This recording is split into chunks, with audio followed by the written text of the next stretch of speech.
ライブ 2D で動かしやすくするためのパーツ再調整術を伝授しますということで、この配信でのライブ 2D 講座の第1回目が、どういう風にパーツを分けた立体感を作れるかっていう話だったと思うんですよ。じゃあ実際にそうやって分割するにはどうすればいいかっていうのに焦点を絞って話したいと思います。なので今回は一からパーツを分けるっていう話じゃなくて、もともとね、あるパーツを再分割、再調整するにはどうすればいいかっていう話をね、主軸にしたいと思います。ということで、今回ですね、私、パーツ再分割には Photoshop を使用させていただきます。皆さん、イラストレーターさんがメインで使われてるツールってやっぱクリップスタジオが多いと思うんですよ。パーツ再分割に関しては、やっぱ、お絵描きソフトじゃなくて Photoshop っていうのは画像加工ソフトなので、そういうところめちゃくちゃ強いんですよ。なんでもしかしたら一部できないところがあるかもしれないんですけど、よかったらね、私あんまりクリスタ詳しくないんで、クリスタは代わりにこういう方法ができるよみたいなのね、教えていただけると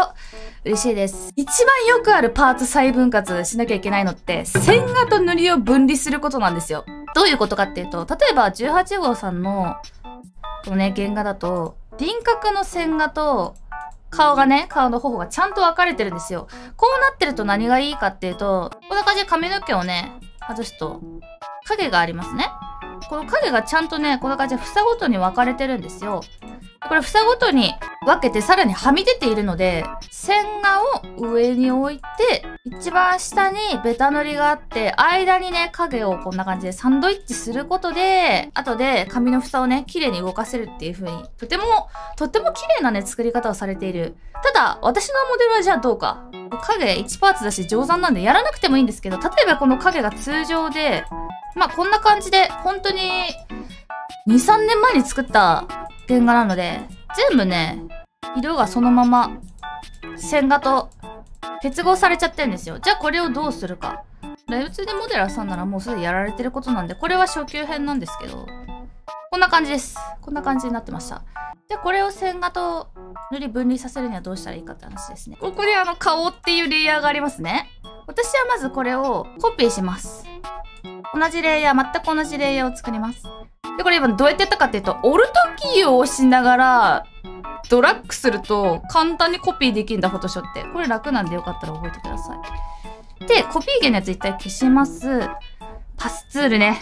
おなじみパスツール。私3回ぐらい動画で言及してたはず。確かね、結構、私のチャンネルで人気順にするとなんかパスで線が描く方法みたいな感じで動画出てくると思うんですけど。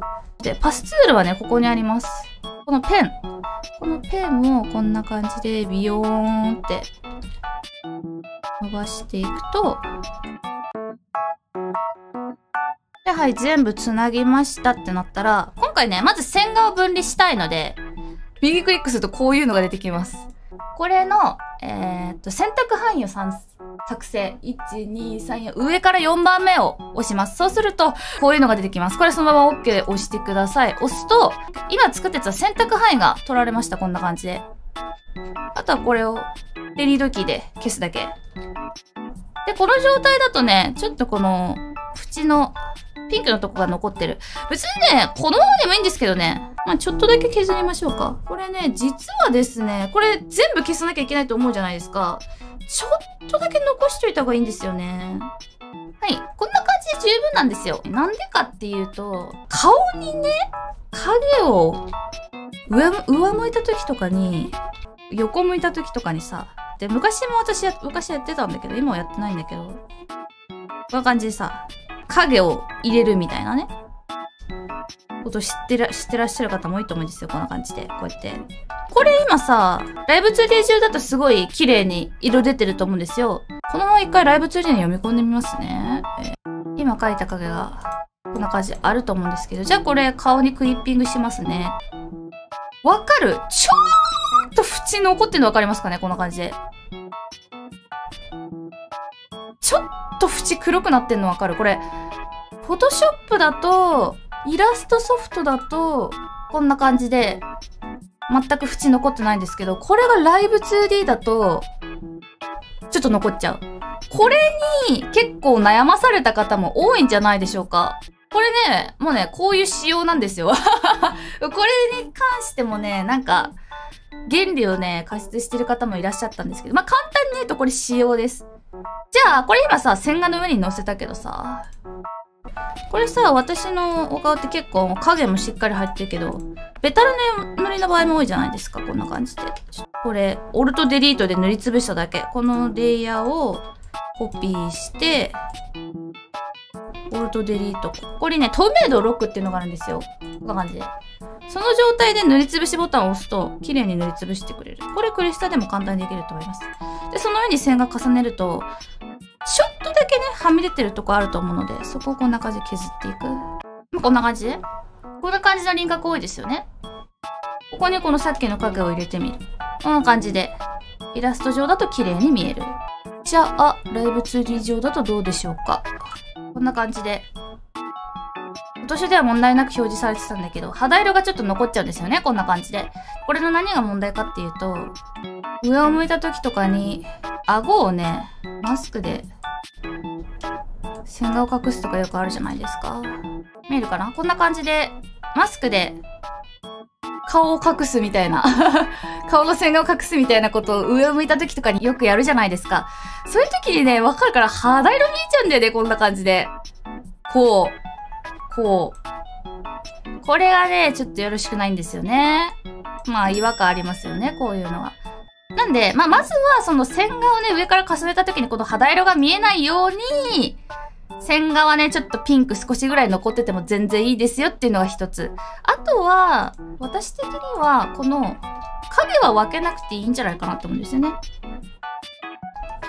この縁の影がある人はね。ここそんなに分けなくてもいいんじゃないかな。ここにちょっと色が残ってても大丈夫。こんな感じで。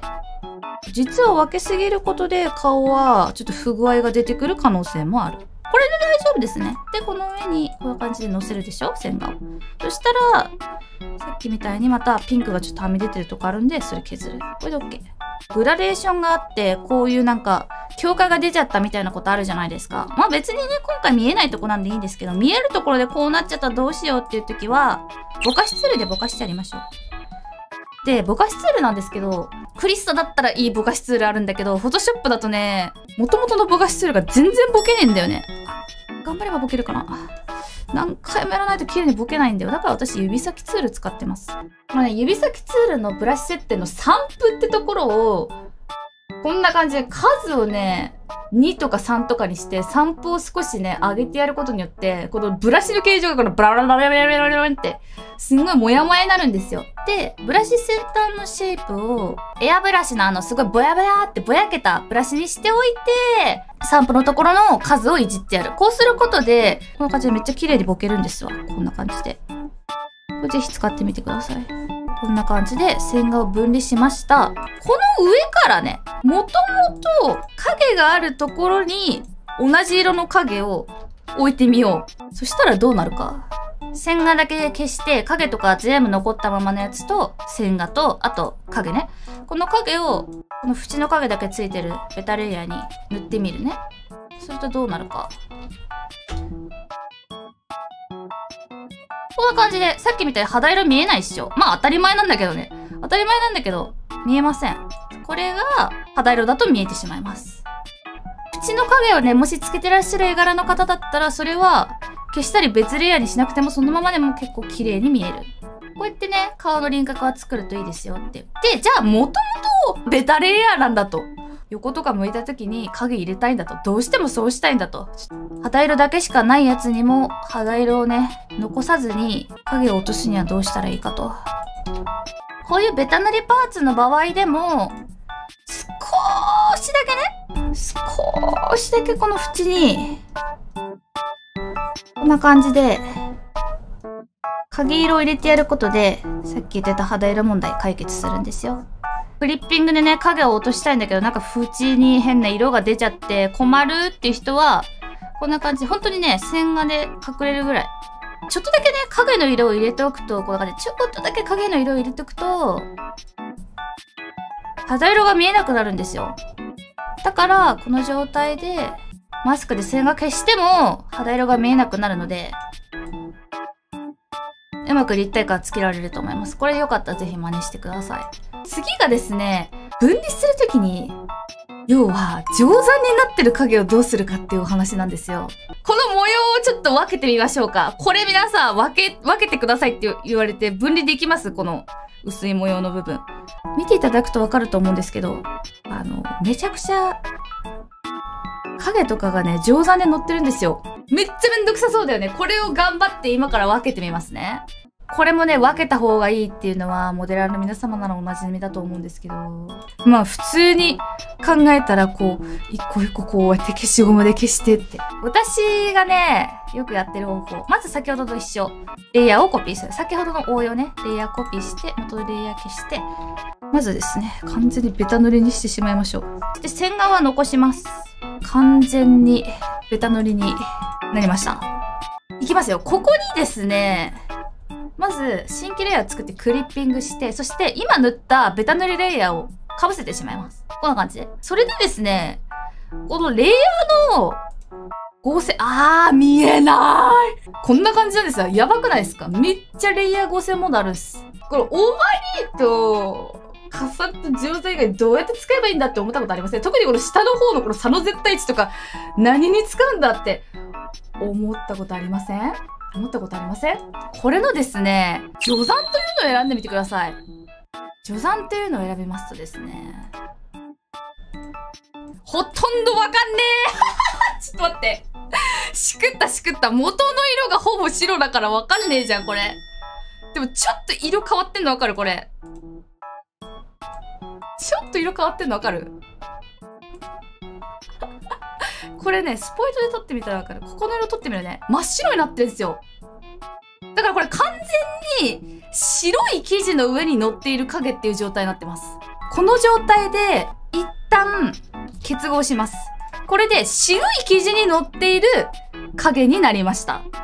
そしたらですね、今度は大胆不敵にはみ出して周りを塗っていきます。で、これですね、この今書き足したやつ、これをですね、定山にしてみます。元の色に戻ります。わかりますかね？元の色に戻ってんの。元レイヤーと比べてみますね。定山でなんか元の色自体を乗せられちゃうみたいな感じですね。この感じで。これでちょっとね、動かせるようになりました。で、これどういう原理かというと、これね、こうやってベタ塗りで入れた色を抜いてくれるんですよ、定山って。その色だけ抜いてくれる。だから、抜いた後は、元の色はね、こんな感じでちょっとね、クリーム色がかった色だったんだけど、それを抜くことで、真っ白になります。こんな感じで。これね、クリーム色だから分かりづれんだけど、すんげえ真っ赤っかの服だったとするじゃん、こんな感じで。こういうお洋服だったとするじゃん。これの色抜くの大変だと思うじゃん。でも、ここの同じ色を、スポイトで取って、ベタ塗りでかぶせて、定山すると真っ白になるんすよ。すごくないこれ。ベースの色と同じ色を定山で重ねると、色が抜ける。漂白剤です、定山は。すごいっしょ。これ使うだけで今まで定山の影取るの大変だったなって思うところが解決すると思いません？で、今はね、なんかそんなに動かさない前提だったんで、影ごとね、そのまま一つのレイヤーとして分離してしまいました。で、これで例えば、こう、ちょっとね、こんな感じで動かすことを想定して、こうほら立体感あるでしょ？こうですよ。こんな感じで動かすことを想定して今、分離させました。ただ、もっと私はバインバインで動かしたいんだっていう場合は、この影と模様も分離させたいですよね。定山の反対なんです。で、それで定山で抜いて、真っ白に漂白されたやつを、今度はこのベースの色だけ、これもさ、今この色だから分かりづらいだけでさ、元がこういうピンク色のお胸のお洋服だったりするじゃん。そこに定山で乗せると。そうすると、先ほどの、これ元の状態ね。ほとんど変わらないっしょ、ほら。ちょっと今移動させたから微妙にずれてるけど。クリスタにもあったよかったクリスタになかったらマジでクリスタミンが被られるとこだった。なんで最初にベースのベタ塗りを用意して、そこに定山でやっていく。これすると線が分離するのいらないからちょっと楽なんだよね。じゃあ、このふわーっと乗ってる影とこの模様を分離したいと。これまあ大変なんですけど、これも私は定山を使ってやらせていただいてます。分けたいね、模様がついてるパーツがあったとしますわ。うさちゃん、います。水玉模様が入ってました。お顔が乗ってました。そして、これが1パーツでしたと。これの模様を分離できますか？じゃあここに、このベースのピンク色を乗せてみますね。そして、これを定山にしてみますね。あらー、不思議。ベースの色真っ白になっちゃいました。そんでさらにですね、元の色の濃い部分もちょっと薄くなってるの分かりますかね？こんな感じで。だから、この全体のパーツからベースのピンクを抜いてるんですよ、こうやって。完全に漂白している。これで今完全に色が抜けてますね。色が抜けてるところに、じゃあ、定山でさっきのベースのレイヤーを定山で入れてみましょう。元に戻ります。なので、定山と定山っていうのは、なんていうのかな。プラスとマイナスの関係なんですよ。対応、お互いに表と裏みたいな状態なんで、色を抜いたり、戻したりできる。で、その、抜いたり、戻したりする関係で、ベタ塗りのね、ここにこんな感じで、中の模様だけね、こういうね、雑に、線画を消して、模様だけがあるやつ。これを、定山で被せても全く同じ結果になるんですわ。こんな感じで、元のね、状態と全く一緒になります。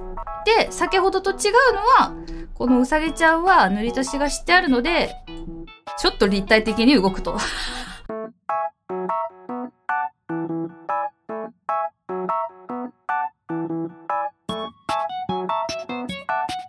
できた。模様ができました。この模様だけのパーツをですね、まあこれをさ、じゃあ、模様だけのこのパーツね。このパーツを、定山でクリッピングしたらこんな感じで、元の一番最初のやつの影がないバージョンになるんですわ。こんな感じで。この影だけをじゃあまた分離させて別パーツにしたい。この元のやつに、この模様だけのやつを重ねてみますね、試しに。で、定山にしてみますね。ちょっと消えたのわかるかな？ちょっと色消えたのわかるかな？で、この上からもうちょっと微調整する。綺麗に漂白されていくわ。でね、注意してほしいのが、こうやってやると、このパキッとした影もボケちゃうので、こういうところは触らない。綺麗だね。消えたね。消えましたね。複雑な線画の模様消えましたね。ということで、ですね、定山を駆使しまして、ベタ塗りレイヤーと、影だけレイヤーと、模様だけレイヤーを作りまして、これをね、定山で被せると、元の状態になりますよと。なんとかかんとか模様。すごくないこれ。模様だけ、こんな感じで頑張れば取り除けますと。で、模様だけ動かせますと。こんな感じですわ。こう、頑張ったっしょ。まあ、大変だったけど、一から分離させるよりは簡単なんじゃないかな。定山すごいから使ってみてね、みんな。これ、もうたったこれを知ってるだけでも、かなりクオリティ変わるんじゃないかなって思うんですよ。あとね、もう一つね、皆さんにご紹介したいツールがある。ライブ 2D で気をつけなきゃいけないのがですね、ゴミです。ゴミです。あれですよ。ゴミっていうのは、こうね、塗り足してる途中にさ、描いてる途中でこう、ちょっとこう、ピッて、色がピッピッってこう残っちゃったりするじゃん。これがゴミ。これがね、邪魔なんですわ。これ何が問題かっていうと、これをね、ライブ 2D に持ってって、メッシュ作ると、ここにもね、全部メッシュが入っちゃうんですね。アートメッシュ、ここにまで作られてしまう。テクスチャーアトラス作るときに、他のね、パーツとね、ここ被さってしまうと、他のパーツにこのゴミが乗っちゃうんですよ。たださ、たまにあるのが、すんげえ離れたところに、ゴミがあることとかあるんですよ。こうなってくるともうどこにどの消し残しがあるかすら全くわかんない。そんな時に使ってほしいのが、これがね、クリスタになさそうなんですけど、レイヤースタイルっていうのがあるんですよ、フォトショップには。レイヤーをダブルクリックすると、こういうのが出てきます。これがレイヤースタイルです。で、これでですね、ここに境界線っていうボタンが、もうわかるから見えましたね。境界線っていうやつをクリックすると、こんな感じで、色が乗っかってる周りに境界線つけてくれるんですよ。ちょっと今、太すぎるけど。こんな感じで。境界線塗ってくれるんですよ。こう。ほら、もうゴミがあるところが一目瞭然だ。あ、境界強化。そう。クリスマにも同じのやらになったらそれでいい。そう、そういうのを使ってゴミを炙り出してください。そして、でもこれ赤とかにするともう一目瞭然だよね。こう。一目瞭然ゴミあるところが。そんで、この感じでゴミを消すと。まあ、こうやってたださ、適当に動かしただけじゃやっぱ立体感ないじゃん。でもね、こうやって模様を分けましたから今。こうやって動かした時に、こんな感じでお胸がね。で、動くと、こんな感じで立体感がつくんですよね。さっきと比べて。こんな感じで。さっきより全然立体感あるっしょ。こうです。これが模様を塗りさせたことで立体感がつきましたと。あと、例えばなんですけど、あとはあれですね。腕のはめ出しとかかな。私がよくやるのが、こういうね、パーツをね、はみ出させて、これは、前回の髪の毛 XY の話の時に、三つ編みが、うまく作る方法が、後ろからね、三つ編みが徐々に出てくるみたいなのを作るときに、三つ編み一個一個分けるのめちゃくちゃ大変なんですけど、どうすればいいですかっていうときに、マスクを駆使してやるとちょっと楽ですよ、みたいな話したことあるんですけど、こんな感じでさ、あとはお腕ね。腕。今こんな超適当にやっても分離させとくと割と簡単にできるっていうね。今めっちゃパーツ分け大変だったじゃん。めっちゃパーツ分け大変だったじゃん。パーツしっかり作ったら、体の動き作るの超早かったっしょ。胸の立体感つけるの。こういう感じでさ、全部映ってる腕は、こんな感じで適当に線を打つだけで割とちょうど良くなったりするんですよ。だからこうやって動かすけどさ、やっぱ立体感ないじゃん、これだと。こんな感じで、ちょっとね、ここの間を、こうやって、メッシュ直接変形させてあげる。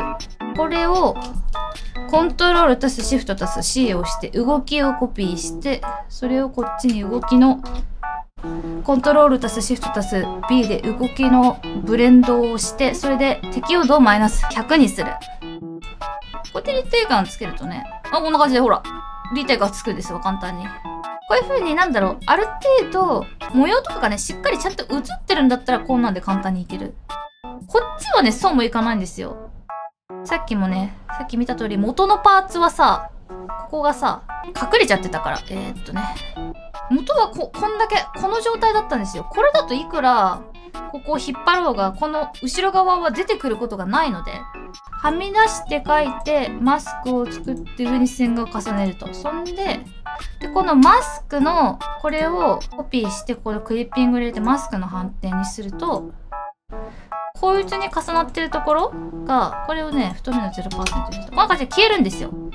で、この腕の線画をね、一緒にこれで動かしてみると、こんな感じで、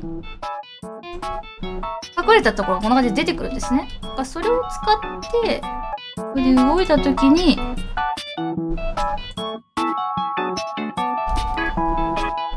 こんな感じでちょっとずらしてやると、こんな感じ。どうですか？ちょっと今細かいとこ見るとあるからちょっと遠目で見てほしいんだけど。さっきと違ってめっちゃ立体感あるっしょ。